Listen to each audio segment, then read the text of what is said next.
Hello and welcome to the English Learning Podcast. Today we have a special guest with us, Emily. Emily, could you introduce yourself to our listeners?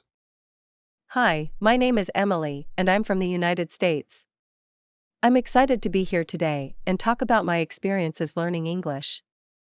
That's great, Emily. So, tell us, how did you first start learning English? Well, I started learning English in school when I was about 6 years old. But I didn't really become fluent until I spent a summer in the UK when I was 16. That's interesting. What do you think helped you improve your English during your time in the UK? I think the biggest thing was just being immersed in the language.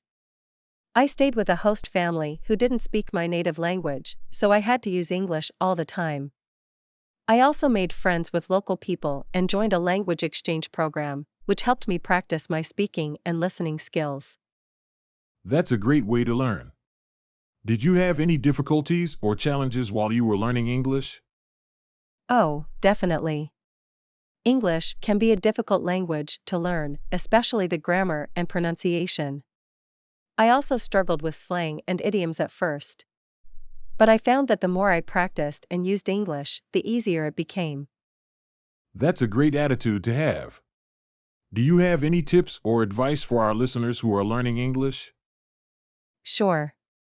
I would say that the most important thing is to practice as much as possible.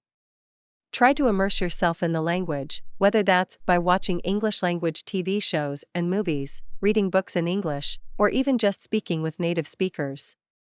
Also, don't be afraid to make mistakes, that's how you learn. Those are some great tips, Emily.